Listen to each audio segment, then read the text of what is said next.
Hi everyone, today is a really exciting video. I'm going to show you how to get the film look on your smartphone. Yes, it's possible. It doesn't matter if you're using iPhone, Android, an old device or a new device. You can get really stunning images on your pocket camera, that is your phone. Now in terms of what is the film look with shots and angles, that kind of thing, that's really subjective, whether you're going for a smooth, every picture's a painting kind of look, or whether you're going for something that's a bit more rough around the edges, more handheld. There's lots of subjective ideas about what the film look is in that sense, because it's really down to what you're making, the style of film and story you're telling.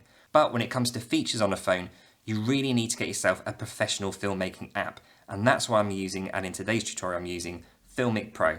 It's been used for feature films that are done well in film festivals. There's a film called High Flying Bird on Netflix that's been shot with Filmic Pro, and there's a reason for that. It gives you so many different features that you'd get with a DSLR camera, for example, and it gives you way more control over your image than you'd get with a native app on any kind of phone. So I'm going to use Filmic Pro to show you right now how to get the film look on your smartphone. Okay, so to get the film look on your smartphone, whether it's Android or iPhone, the things you want to look at first are your settings that you need to lock within Filmic Pro.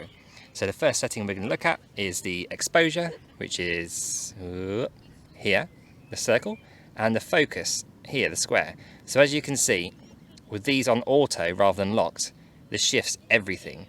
So we're going to change the exposure first and lock that, because if we move the camera, you'll see that the exposure actually changes with the camera movement, and you don't want that because that's a surefire way not to get the film look and look really amateur.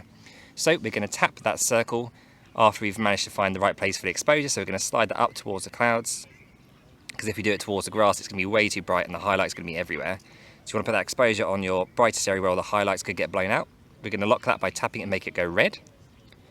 And same with the focus. We got the focus on auto, so if I put my hand here, the focus will change to being where my hand is. If I move it away, it'll go to the distance. We want to lock it on something that we want it to stay on. If the focus changes during a shot, that can work for some films, but really you want to lock it and get that nice film look for your smartphone where it looks nice and consistent with your footage. So we're going to tap that, turn it red, and that's locked on the area we want it to lock it on. So there's buildings in the background, for example, in this shot. Another way of controlling the focus is by bringing up the focus wheel. So if you press the icon down to the bottom left here, but one, tap that, and we've got the focus wheel on the right hand side. I always lock the focus with the square reticule first, but I always, if I'm, especially if I've got something close to the camera, I'll bring that focus wheel up and just adjust that to where I think it really needs to be, because sometimes it's slightly off. The next thing we're going to look at is our white balance. So we go to the bottom left here where the three coloured circles meet each other. We're going to tap that, and we now have our white balance. As you can see, AWB in blue, that's automatic white balance or auto white balance. And what that means is that will shift as you move your camera. So it will try and correct the white balance wherever you move your camera to. So this is in effect on auto mode. And if we had a lot of shadow and a lot of light areas, that would change quite significantly. So we want to make sure that we lock that. So to lock it, we tap it. That changed it to red, so that's white balance locked. Another way you can do that is tap it again, so it goes slightly orange, and that means you've got auto lock on record. So that means it will find the white balance, and then just as you're about to hit record, it will lock it so that that stays consistent from when you hit record. Another way to lock your white balance is by using the presets here provided by Filmic Pro. So you've got tungsten, this would be for indoor lighting, obviously that's not correct for today. You've got sunlight, so bright sunny days where it's clear skies. You've got some bright and cloudy days, or overcast days there. And you've got higher energy bulbs here, so the more modern kind of lighting there. So today we're going to use the one that's quite cloudy, and that seems to be working really nicely for this shot. And next up is frames per second. We want to look at that and mix it with our shutter speed using the 180 rule. I'll explain that in just a second. So to get our frames per second sorted out, we're going to go to settings in the bottom right here. We've got frame rate towards the top left. And we've got 24 frames per second in capture and playback. That's really important to get that. If you start using playback or capture and mixing it up, you can end up getting slow motion if you're using 60 frames per second, 120, 240, etc. Or you can get really stuttery footage. So now we've got a 24 frames per second sorted out. We're going to click out of this on the home screen, come out of that again, and we're now going to sort out our shutter speed. It's really important to sort out the shutter speed, because at the moment, if I move my hand, it just looks a bit jittery and it doesn't look very smooth, and there's no motion blur, which I'm seeing now with my own eyes. So now we're going to double our frames per second with the shutter speed with this left hand icon in the bottom area. Tap that, and we're now going to bring this shutter speed right up to 48. So it's 1/48. So you double your frames per second at 24 frames per second into 48 shutter speed, tap the 48, 1/48 to lock it, That makes it red, that's locked. And now that is the way you're going to get motion blur. That's what you want in your movies and the films that you see. So now if I move the hand, you can see there's motion blur that there wasn't before. And that's because we've got the 180 rule by doubling our frames per second into shutter speed. That's a really, really key point in trying to get the film look in a smartphone. If you don't have that, it's going to be quite a giveaway that you're, creating something that's a bit amateur. So make sure you get that mix of your frames per second, which is here, and your shutter speed. That brings us really nicely now onto ISO. So ISO is the number above the shutter speed. So you see the number 27 there. ISO is essentially bringing up the brightness of your image. So it's not exposure, that's completely different. It is your ISO which is going to bring up and brighten the image. So if we make this higher, the ISO, from 27 past 100, we get blown out skies, it's unusable. Right at its base at 22 with the Moondog Labs ND filters I'm using to keep the shutter speed down, we've got a really, really stunning image now with the ISO nice and low at its base. You want to keep it at its base because if you bring it up, you're going to start to introduce noise to your image again, which is going to show that it's not a real proper film look. The next thing you want to look at is your resolution. So let's go into our settings again, the bottom cog on the right hand side.